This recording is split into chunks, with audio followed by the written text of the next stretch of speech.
حضور نے ارشاد فرمایا کہ انا محمد صلی اللہ علیہ وسلم، انا احمد، انا ماہی، میں محمد ہوں، میں احمد ہوں، میں ماہی ہوں۔ ماہی کا معنی فرمایا جس سے کفر مٹتا ہے۔ میں حاشر ہوں، قیامت کے دن حشر میرے قدموں پہ ہوگا۔ پھر ارشاد فرمایا انا العاقب، میں عاقب ہوں، اور پھر اس کی خود ہی تشریح فرمائی عاقب وہ ہوتا ہے جس کے بعد کوئی نبی نہیں ہوتا۔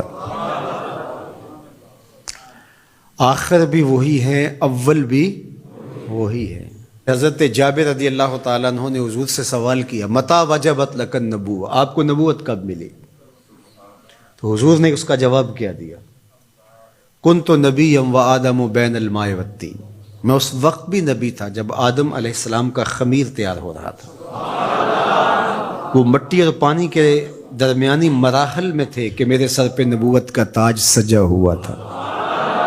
اپنے وصف حضور نے خود بیان کیے، اور یہ حضور کا حق ہے، چونکہ حضور علیہ السلام سے پیار کرنا، حضور کی عظمتوں کو ماننا، حضور کی رفتوں کا اقرار کرنا، یہ تقاضۂ دین ہے، اس لیے حضور اس کو بیان کرنے پہ مامور ہیں، اس لیے بیان کرتے ہیں انا محمد، میں محمد ہوں۔ اور محمد کیا ہوتا ہے؟ یہ حمد سے ہے، حمد تعریف کو کہتے ہیں، خوبی بیان کرنے کو۔ تو محمد کا معنی ہوا الذی یحمد حمدا بعد حمد، چونکہ یہ باب تفعیل ہے۔ اور طلباء سے پوچھئے جو کم از کم خاصیت ابواب پڑھ چکے ہیں، وہ جانتے ہیں کہ تفعیل کے خواص میں سے ہے کہ وہ کثرت ماخذ چاہتا ہے، تحمید، کثرت حمد۔ صرف یصرف کا معنی پھرنا ہے، صرف یصرف تصریف کا معنی خوب پھرنا ہے۔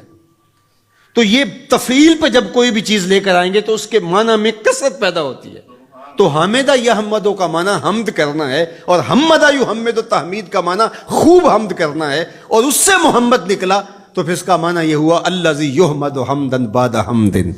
محمد وہ ہوتا ہے جس کی بار بار تعریف کی جائے، قلم ٹوٹ جائیں تعریف پھر بھی ختم نہ ہو، سیاہیاں سوکھ جائیں تعریف پھر بھی ختم نہ ہو، کاغذ ختم ہو جائیں تعریف پھر بھی ختم نہ ہو، زندگیاں ختم ہو جائیں تعریف پھر بھی ختم نہ ہو، زمانے بیت جائیں، صدیاں لد جائیں تعریف پھر بھی ختم نہ ہو۔ محمد وہ ہوتا ہے تھک جائیں ہار کے ہاتھ باندھ کے کہیں لا یمکن الثناء کما کان حقہ بعد از خدا، بزرگ تو ہی ہم نے اپنے بڑوں سے سنا ہے، ایک اللہ ہی تم سے بڑا ہے۔ محمد وہ ہوتا ہے جس کی بار بار تعریف کی جائے، تعریف کی اپنی تعریف ختم ہو جائے، محمد کی تعریف ختم نہ ہو۔ الذی یحمد حمدا بعد، تو جو حضور کا نام ہی لے گا تو تعریف کرے گا، اس کا معنی یہ ہے۔ اچھا ہم لوگ تو جانتے نہیں ہیں عربی، لیکن عرب تو جانتے تھے کہ محمد کا معنی کیا ہے۔ تو ایک دن انہوں نے دارالندوہ میں بیٹھ کے میٹنگ کی، صحیح بخاری میں روایت ہے، انہوں نے کہا کہ عجیب آدمی ہو تم تو اہل زبان ہو نا، اور محمد بھی کہتے ہو اور عیب بھی لگاتے ہو، یہ کیا بات ہوئی؟ انہوں نے کہا یار بات تو ٹھیک ہے، کہا پھر ایک کام کرو، یا محمد کہنا چھوڑ دو یا عیب لگانا چھوڑ دو۔ انہوں نے کہا ٹھیک ہے، ہم عیب لگانا تو نہیں چھوڑیں گے، بغض تھا، بھرا ہوا تھا نس نس میں۔ کہا ہم نام بدل لیتے ہیں۔ جی بدل لیں، کیا بدلیں گے؟ کہا مزمم رکھ لیتے ہیں، معاذ اللہ۔ تو جس طرح باب تفعیل پہ محمد ہے حمد سے، اس طرح باب تفعیل سے ہی مزمم آتا ہے، اور یہ مزمت سے ہے۔ تو انہوں نے معاذ اللہ بار بار مزمت کیا گیا، اس معنی میں لفظ مزمم نام رکھ لیا۔ تو وہ اس طرح مزمم کہہ کے اپنے خوب سے باطن کا اظہار کرنے لگے۔ تو کسی صحابی نے سنا، دل دکھا، حضور کی خدمت میں آیا، کہ حضور وہ مزمم کہہ کے گالیاں دیتے ہیں۔ تو آقا کریم نے فرمایا تم نے دیکھا نہیں ہے کہ تمہارے رب نے ان کا منہ کیسے پھیر دیا؟ یشتمون مزمما ویلعنون مزمما وانا محمد۔ وہ کسی مزمم کو گالیاں دے رہے ہیں، وہ کسی مزمم پر لعنتیں کر رہے ہیں، میرے رب نے مجھے محمد بنایا ہے۔ محمد ہوتا ہی وہ ہے جس کی بار بار تعریف کی جائے۔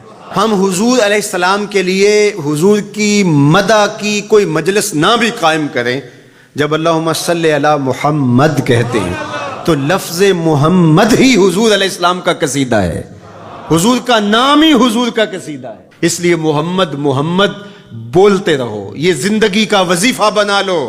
یہ میٹھا نام ہے، یہ نام کوئی کام بگڑنے نہیں دیتا، یہ نام کوئی کام بگڑنے نہیں دیتا، بگڑے بھی بنا دیتا ہے نام محمد صلی اللہ. کتنا میٹھا نام ہے، کتنا دل آویز نام ہے، اللہ اکبر. تو جب محمد کہیں، محمد کہیں تو یہ تعریف ہوتی چلی جاتی ہے. تو کہا اللہ نے ان کے منہوں کو کیسے پھیر دیا. وہ کسی مزمم کو گالیاں دے رہے ہیں، میرے رب نے مجھے محمد بنایا ہے. مزمم کوئی اور ہوگا، میں تو محمد ہوں صلی اللہ.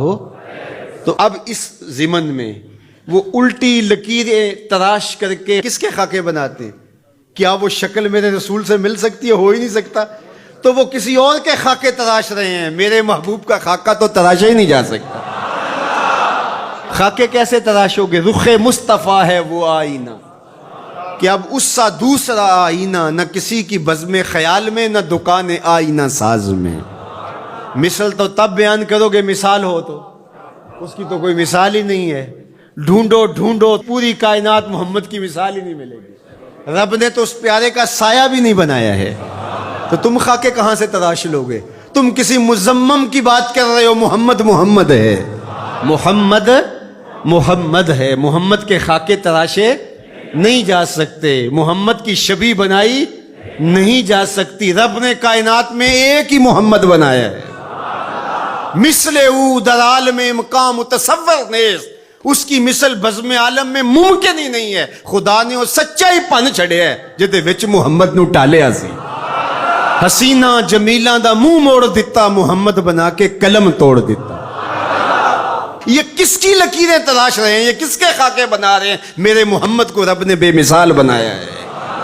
کوئی مثل نہیں ڈھولن دی، کوئی مثل نہیں ڈھولن دی. چپ کر میرے علی اتھے جا نہیں بولن دی. یہاں تو لفظ بھی گنگ ہو جاتے ہیں، یہاں تو لفظ بھی ساتھ چھوڑ جاتے ہیں. تیرے جلووں کے آگے ہمت شرح و بیان رکھ دی. تیرے جلووں کے آگے ہمت شرح و بیان رکھ دی. زبان بے نگاہ رکھ دی، نگاہ بے زبان رکھ دی. جس نے دیکھا ہے وہ بول نہیں سکتی. حضرت عمر بن عاص رضی اللہ تعالیٰ عنہ، صحیح بخاری اٹھائیے، ان سے تابعی جا کے پوچھتے ہیں تو وہ رونے لگے، دیوار کی طرف رخ کر دیا اور روئے اور خوب روئے. اور پھر رخ پھیرا تو آنے والوں سے کہا کہ لو سئلت ان اصفہ ما اتقت، اگر تم مجھے یہ پوچھنے آئے ہو نا کہ حضور کیسے تھے، اللہ کی قسم میں طاقت نہیں رکھتا. یہ کون کہہ رہا ہے جو شام سویرے دیکھتا رہا؟ پیر وارث شاہ نے بھی قلم توڑ ہی دیا. جنہ ویکھیا نہیں ہو کرن گلاں، جنہ ویکھیا ہو تے بول دے نہیں. جنہ ویکھیا نہیں ہو کرن گلاں، جنہ ویکھیا ہو تے بول دے نہیں. جڑے محرم راز حقیقت دے ہو راز حقیقت کھول دے نہیں.